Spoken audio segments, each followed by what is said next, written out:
Alright guys, back at it again with another short video, short or kind of long video. Well, the time has come, transmission is in, two-wheel drive swap is done.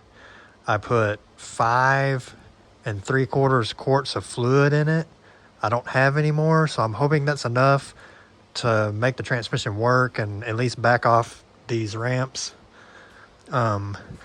I want to at least try to back it out of here and get a leaf blower and blow all these leaves away and go over to my grandparents and get the Bobcat and kind of run the blade on this and flatten it out right in through here, make it a little more level. But this is it. I'm going to see if it will work. I have not even fired this up yet, so this will definitely be a first time thing.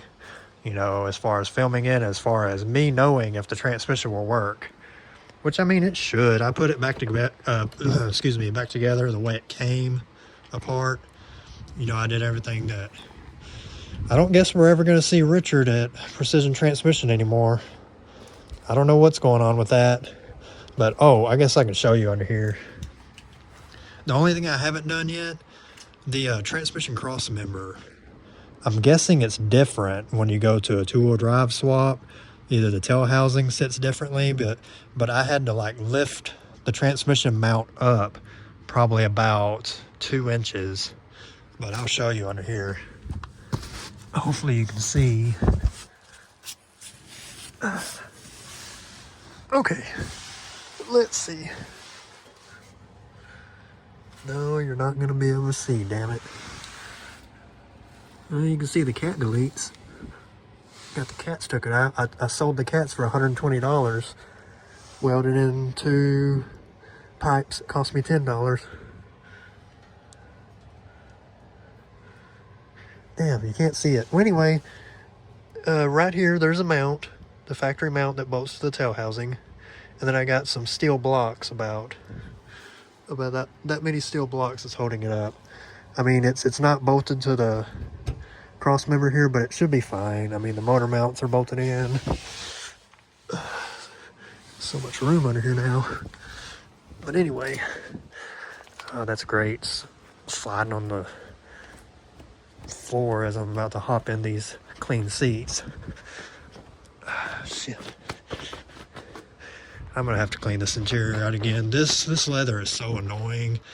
I've been watching a channel, LT Tolman.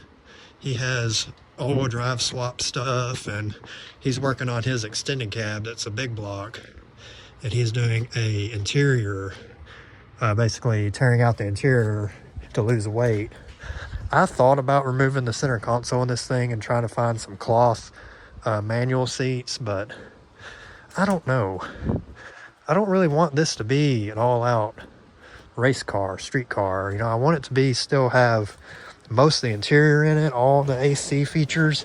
I would like to delete the rear AC, but as far as that goes, yeah, just got the battery hooked back up. Man, I need to work out. I am winded just from crawling under there. Holy shit.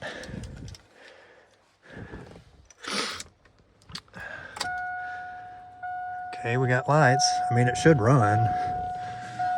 Oh, let me turn that off. Anybody know the band Rat? Anybody a fan of heavy metal?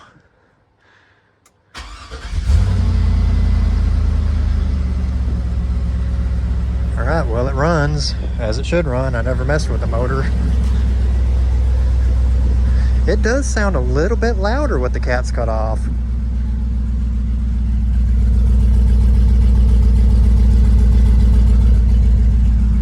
Man, do you hear that? That's a stock muffler under there too, just with the tailpipe cut off.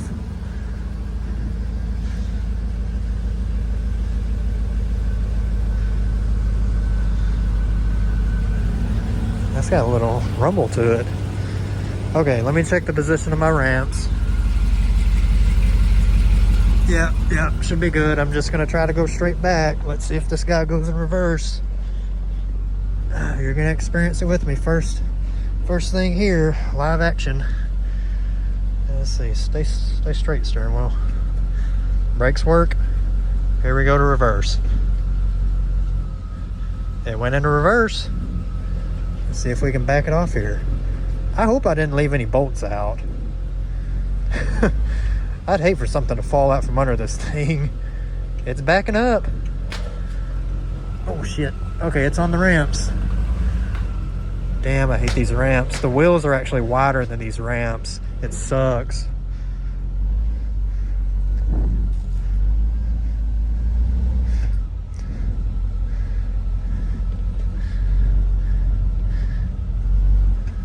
It goes forward, but you can tell, I'm gonna put it in park and kill it, because I can tell it's low on transmission fluid. Skipping and bumping and stuff. I definitely do not want to. Oh, that's what I hit right there. It just came to a sudden stop. Yeah, that's what I hit. It came to a sudden stop, and I was like, oh shit, did something lock up in the transmission?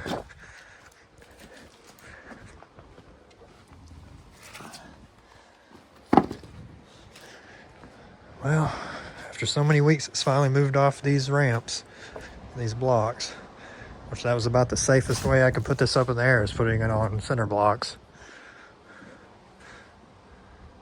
Yeah, you can tell the front end came up a lot, because it is now like, oh shit. Oh my God. Now I know why the steering wheel wouldn't stay straight. Guess what I forgot to do? Yeah, you can't see it, but there's the steering gearbox right here flapping in the wind. Son of a bitch. Good thing I didn't jerk on the steering wheel too much. I forgot all about that thing.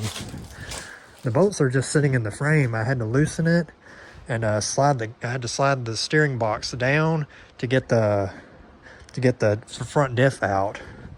Son of a bitch.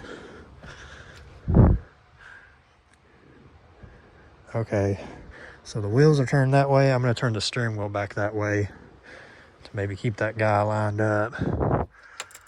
Just going to go ahead and take the keys out.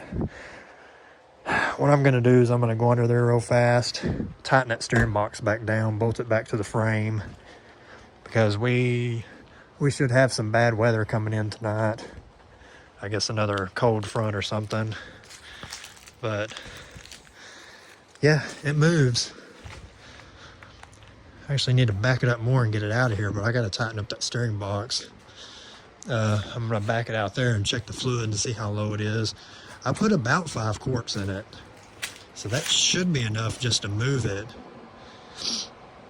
But yeah, see, I got all these leaves and stuff that blew in here. And you know, the transmission mount's not on, or it's not bolted on, or the bottom's not bolted to the frame. The cross member's not bolted in tight. It just has bolts thrown in there. And these bolts, I actually, let's see, which one is it? I think it's this one right here. This is the cross member bolt. I took it and I cut off about, I cut off probably over an inch of thread off the end of this thing.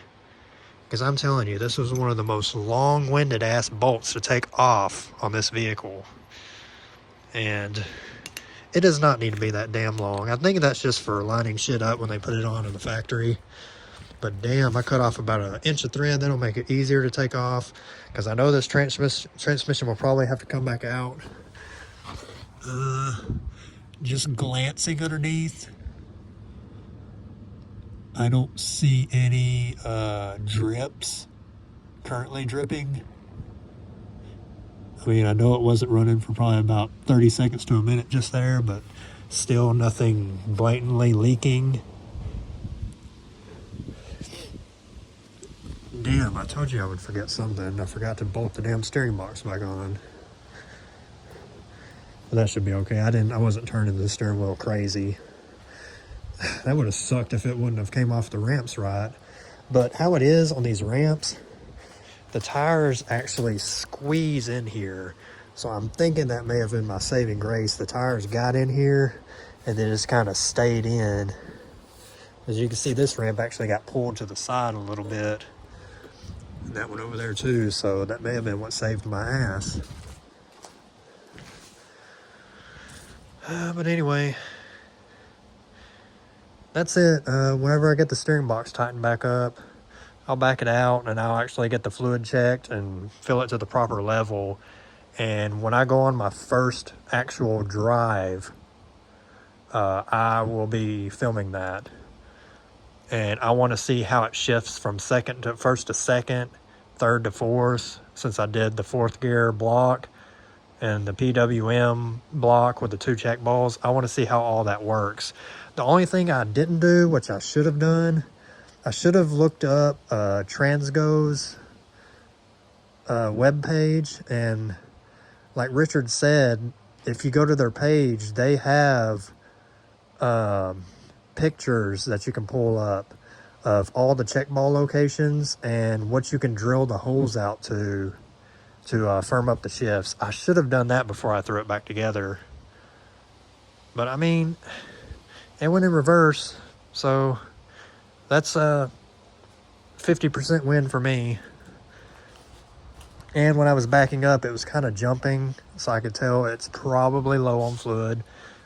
Like I said, I did put about 5 quarts in here. It may take 6 or 7, because I think that torque converter did leak out quite a bit when it was off. And I did space the torque converter back. I seen how far the torque converter was in the pump.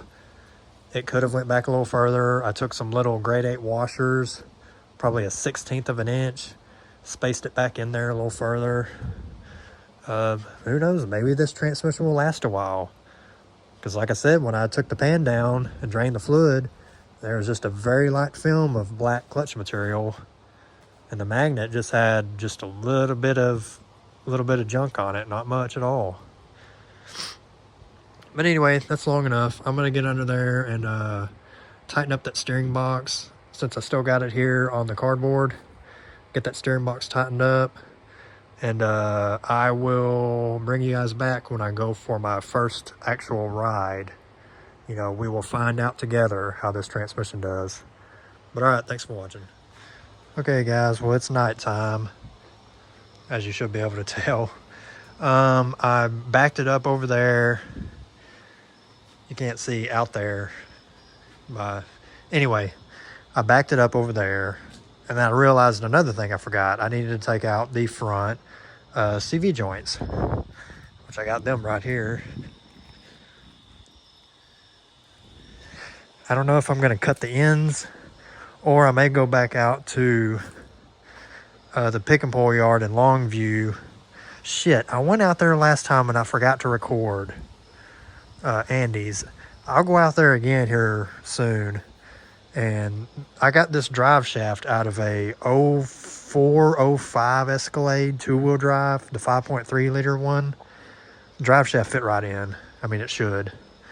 But only thing I gotta do is modify the transmission cross member. I want to say that Escalade had both the front wheel bearings, because I spun one of them and it felt pretty damn good. It was smooth. So I may go out there and possibly see if I can get those 2 wheel bearings off. He may not charge 20 bucks a piece for them. I don't know. I forgot how much he charges for those. But I know one thing, it's a hell of a lot cheaper than buying brand new ones that are going to be 150 or 200 bucks a piece. Like, you know, over $100 a piece. And they'll probably last a while. But check my fluid, check the transmission fluid. It's barely touching the stick. So I may need an extra quart. And that's what I was going to talk about. You know, I watch Whistling Diesel a lot. I'm a fan. That's what I wanted to talk about, kind of squatted truck owners. If any squatted truck owners watch this video, how do you check your fluid? And I'm being honest. I'm being serious. How do you check your fluid when your front end is pointed straight to the sky? Because I'm even a little paranoid about my transmission not being setting level in this thing, even after nosing it down in the front, kind of leveling it out. It should be about the same because it's not like a dramatic change, but there is no way you can check your fluid when your front end is skied out. I mean, I was up in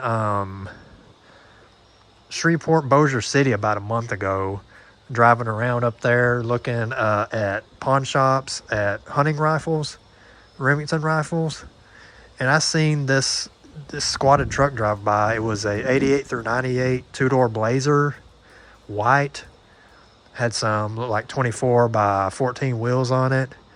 It would look amazing if it set level, but this dude had it squatted. And, you know, I was cruising the Prius beside him, passing him. I looked over at him, and he just kind of looked away from me. I don't know if he thought I was going to make fun of him or not. I mean, I didn't have my window down or anything. I wasn't, like, throwing hand gestures or anything. I just kind of glanced over, you know, and I'm thinking to myself, is this dude embarrassed about this truck or what? Because obviously it don't look fucking cool at all, you know, and but that's beside my point. You know, to each their own.